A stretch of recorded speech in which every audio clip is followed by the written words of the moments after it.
ఏంటమ్మా ఇది? మీ ఆయన రోజు తాగేసి మా హోటల్లో గొడవ చేస్తుంటే మా హోటల్ పరువేం కావాలి, మీ పరువేం కావాలి?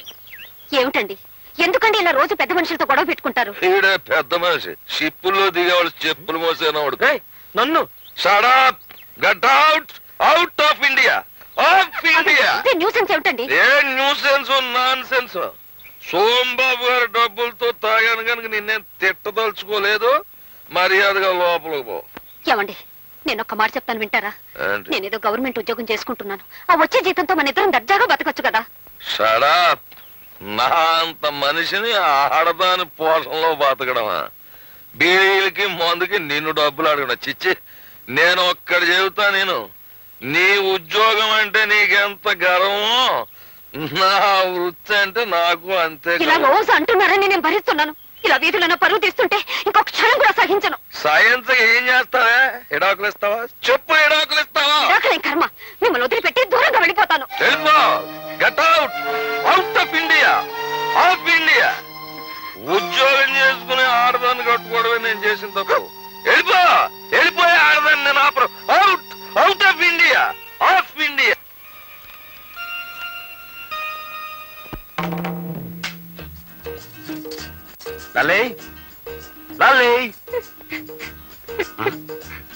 ఏం వెళ్తాంబా? చెట్టు కింద సీతాదేవిలా ఆ మూలం కూర్చొని ఏడుస్తున్నావు, ఏమైంది? మీలాంటి వాడిని కట్టుకున్నందుకు నా ఏడుపు నేను ఏడుస్తున్నాను. ఆహా, మరి నిన్ను పెళ్లి చేసినందుకు నేను ఎక్కడ పోయి ఏడవాలంట? ఈ గదిలో ఇంకా 3 మూలలున్నాయిగా, ఏదో ఒక మూలకు పోయి ఏడవండి. ఎవరితో ఇది? మర్చిపోయారా? నేను మీ పెళ్ళాన్ని. సర్లే, అదొక్కటి తెలుసు. నువ్వు ఇలా పట్నం ఏడిపించుకు తింటావని తెలుసుంటే అసలు నేను చేసుకున్నామనే కాను. 100 మంది పైగా చదువుకున్న అమ్మాయిలు నన్ను పెళ్లి చేసుకోండి నా వెంటబడి తిరిగారు. వాళ్ళలో ఏ ఒక్కరిని పెళ్లి చేసుకున్నా ఈ పాటికి హాయిగా ఉండేవాడిని. నా కర్మ, నిన్ను పెళ్లి చేసుకున్నాను. మీరు ఇలా పల్లెటూళ్ళు ఉంచుతారని తెలుసుంటే నేను కూడా మిమ్మల్ని చేసుకునేదాన్ని కాదు. నాకు 101 సంబంధాలు వచ్చాయి. అందులో పెద్ద మీసం ఉన్నవాడిని చూసి చేసుకునేదాన్ని. Country brute. మిమ్మల్ని కంట్రీ బ్రూట్ అన్నాను. అంటే పల్లెటూరి బైతు అని అర్థం. ఓహో, నన్ను తిట్టావేమో అనుకున్నాను. అవును, నేను పల్లెటూరు బైతునైతే నువ్వు చదువుకున్న బైతువా? కరెక్ట్, నేను చదువుకున్న బయటని ఒప్పుకుంటున్నాను. ఇదిగో మన తగు రేపు వాయిదా వేద్దాం. కమాన్, లెట్స్ గో టు బెడ్. మీరేమన్నా మీ పర్మిషన్ అనుకున్నారా? ఆకలైతే మీకు వండి వడ్డించడానికి, అవసరమైతే మీ పక్కలకు రావడానికి. పని మనిషిని పక్కలకు రమ్మంటే పళ్ళు రాలగొడుతుంది. రాలగొడితే రాలగొట్టండి, కావాలంటే మళ్ళీ కట్టించుకుంటాను. కానీ నేను మాత్రం ఇక్కడ పడుకోను. నేను బయటకు వెళ్ళి పడుకుంటాను. నువ్వు బయట పడుకుంటే బామ్మకి గొడవంతా తెలిసిపోతుంది. నా మాట మీరు నా మాట విన్నప్పుడు నేను మాత్రం మీ మాట ఎందుకు వినాలి? అనుశ్రీదేవి కాదు, నువ్వు ఇక్కడే పడుకో, నేను బయటికి వెళ్ళి పడుకుంటాను. ఇదిగో, నీకు మనసు మార్చుకునే ఉద్దేశం ఉంటే ఇప్పుడే మార్చుకో. నేను బయటికి వెళ్ళి నిద్రపోయిన తర్వాత నువ్వు పిలిచినా రాను. వెళ్ళనా? వెళ్ళిపోతున్నాను, నిజంగానే వెళ్ళిపోతున్నాను. మనసు మార్చుకున్నావా? ముందు మీరు బయటకు వెళ్తారా లేదా?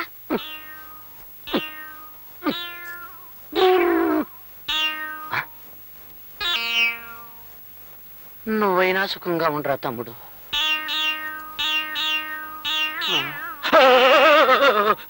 నువ్వరా తమ్ముడు?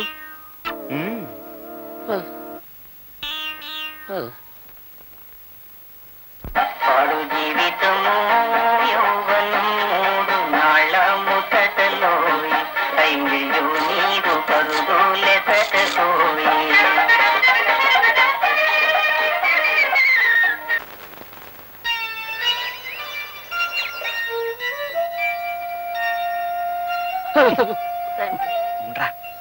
త్వరలో నేను మునిమనవలను ఎత్తుకునేలాగా చేయతండి.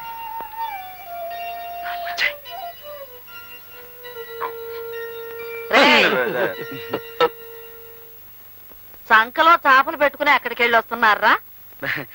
అదే, ఈ తలగ నిండా చీమలు, దోమలు, ఏనుగులు కాదు ఈగలు ఉంటే వాటిని దులపడానికి ఏట్లోకి వెళ్ళాం బామ్మ. అవునవును. ఈగల్ని దోమల్ని దులపటానికి ఏట్లోకి వెళ్ళారా? అవును, కొత్త తిండిలో ఇన్ని జంతువులన్నీ ఎక్కడేరా? ఉండవని అక్కడికి వెళ్ళాక తెలిసింది. అది తెలిసినవన్నీ వచ్చేసాం. అవునవును. ఒరే, నా మనవాళ్ళు అబద్ధాలు కూడా చెప్పగలరని నాకు ఇప్పుడు తెలిసింది. ఇంట్లో పెళ్ళాలను వదిలేసి మీరెళ్ళి వీధిలో పడుకుంటే ఊరు వాడ చెవులు కొరుక్కుంటారా? నా పెళ్ళైన కొత్తలో మీ తాతగారు ఏడాది వరకు కాళ్ళకి చెప్పులు వేసుకుని వీధి గుమ్మం దాడితే ఒట్టు. బామ్మ నిజం చెప్పేస్తాను బామ్మ. రేయ్ నువ్వు ఉండరా బామ్మ. అసలు సంగతి ఏమిటంటే మా పెళ్లిళ్ళు గాని సవ్యంగా జరిగితే 3 శుక్రవారాలు గుడిలో పడుకుంటావని దేవుడికి మొక్కున్నాం బామ్మ. ఏరా మరా మొక్కు సంగతి చెప్పవేరా అయ్యా? ఇప్పుడేగా తెలిసింది. అంతేకాదు బామ్మ, రాత్రంతా ఉపవాసం కూడా ఉన్నాం. మా నాయనే ఉపవాసం చేశారా? నేను మీ ఇద్దరికి మీ తాతగారు మొండితనం వచ్చింది అనుకుంటున్నానే కాని నా భక్తి కూడా అబ్బింది అనుకోవట్లేదురా నాయన.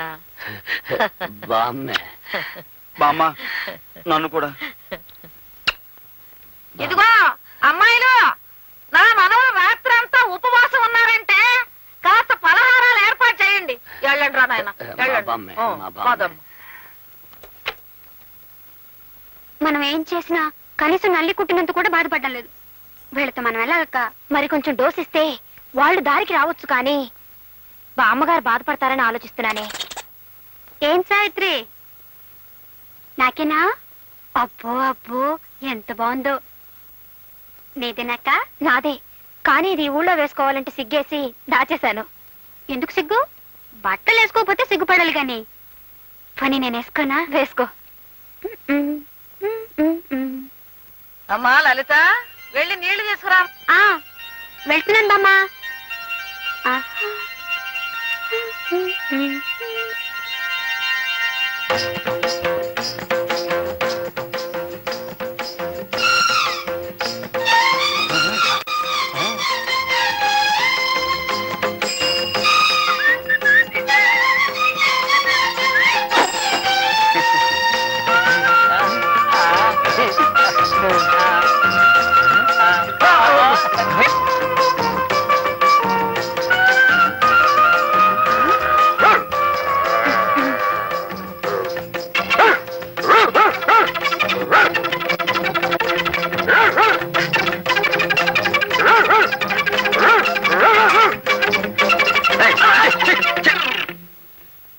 ఏం లలితాంబ, ఏమిటి వేషం?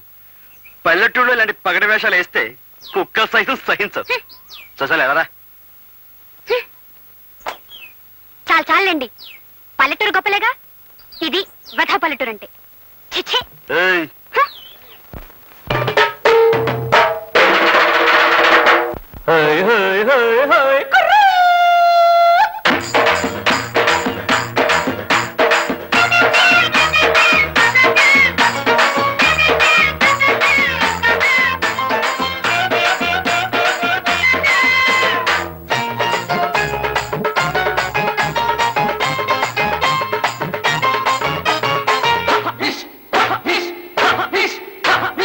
నీకున్నదే కాస్త బుర్రా, సాగులేని చవిటి పర్రా.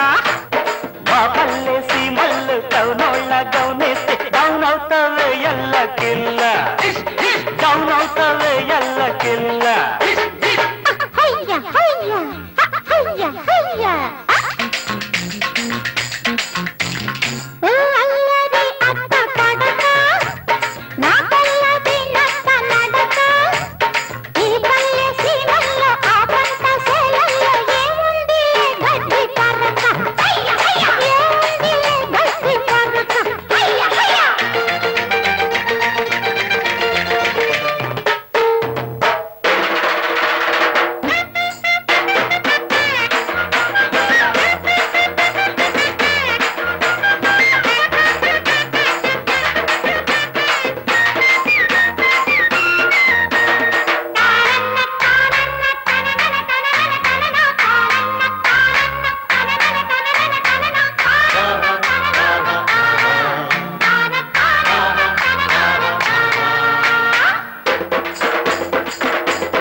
పగలెందుకే పగటి చుక్క, నవ్వేరులే అమ్మలక్క.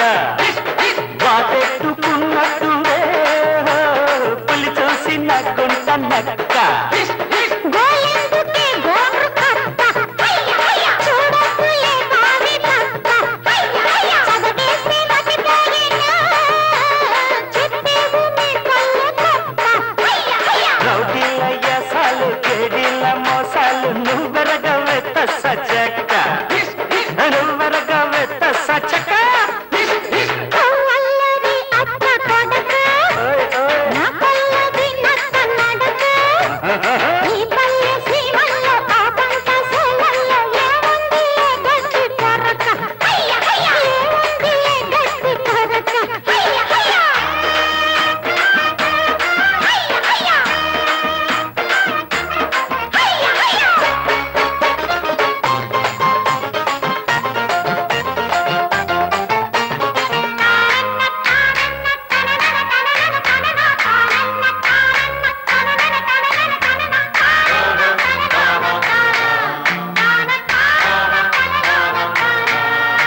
చిక్కుకున్నదే కాస్త బుర్రా అది సాగులేని చవిటి పర్రా మా పల్లె సింహల్లో టౌనౌడా కౌనేస్తే టౌనవుతావే ఎల్లకిల్ల టౌనవుతావే ఎల్లకిల్ల